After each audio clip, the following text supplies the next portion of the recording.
Hi friends, welcome to farmer guide. వరి పొలం ఈనిన తర్వాత కంకుల్లో నల్లటి గింజలు, కుళ్ళిపోయిన గింజలు ఏర్పడడానికి కారణమైనటువంటి డర్టీ ప్యానికిల్ ఆఫ్ రైస్.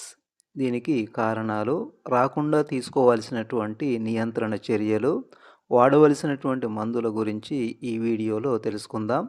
వరి కంకుల్లో నల్లటి గింజలు, కుళ్ళిపోయిన గింజలు ఏర్పడడాన్ని డర్టీ ప్యానికిల్ అంటారు.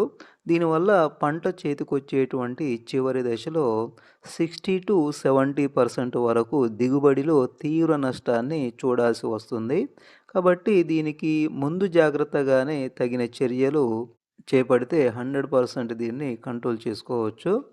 డర్టీ ప్యానికిల్ ఆఫ్ రైస్ అనేది ఒక కాంప్లెక్స్ డిసీజ్. హెల్మింతోస్పోరియం ఒరైజా, క్యార్వులేరియా లునేటా లాంటి కొన్ని రకాలైనటువంటి శిలీంధ్రాల వల్ల డర్టీ ప్యానికిల్ అనేది ఏర్పడుతుంది. దీనివల్ల కంకుల్లో బ్రౌన్ కలర్ లేదా బ్లాక్ కలర్ ఉండేటువంటి గింజలు, పూర్తి స్థాయిలో పాలు పోసుకోకుండా ఉండేటువంటి అన్ఫిల్డ్ గ్రైన్స్ అంటే తాలు గింజలు ఏర్పడడం వల్ల దిగుబడిలో తీవ్ర నష్టం అనేది ఏర్పడుతుంది.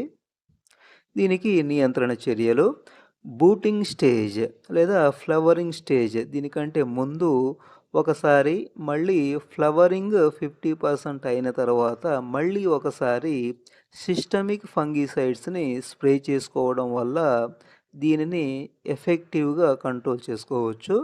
డర్టీ ప్యానికిల్ నియంత్రణ కోసం డెఫినోకానజోల్, టెబుకానజోల్ లేదా ప్రోపికానజోల్ ఫార్ములేషన్ ఉన్నటువంటి ఫంగిసైడ్స్ని యాంటీబయాటిక్స్తో కలిపి స్ప్రే చేసుకుంటే 100% దీన్ని కంట్రోల్ చేయొచ్చు.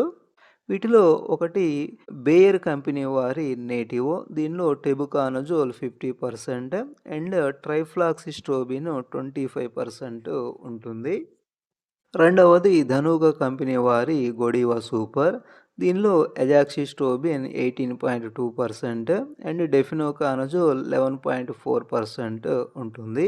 మూడవది అదామా కంపెనీ వారి కస్టోడియా, దీనిలో అజాక్సిస్ట్రోబిన్ 11%, టెబుకానజోల్ 18.3% ఉంటుంది.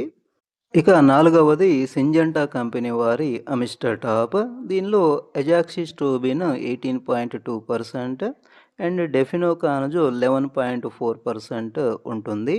ఈ నాలుగింటిలో ఏదైనా ఒక సిస్టమిక్ ఫంగిసైడ్ను ప్లాంటామైసిన్ లేదా కాసుగామైసిన్ లేదా వాలిడామైసిన్ లాంటి యాంటీబయాటిక్తో కలిపి స్ప్రే చేసుకోవడం వల్ల డర్టీ ప్యానికిల్ని 100% ఎఫెక్టివ్గా కంట్రోల్ చేసుకోవచ్చు. ఈ వీడియో మీకు నచ్చినట్లయితే ఒక లైక్ చేయండి. అలాగే ఫస్ట్ టైం మన ఛానల్ చూస్తున్న వాళ్ళైతే తప్పకుండా సబ్స్క్రైబ్ చేయండి. Thanks for watching.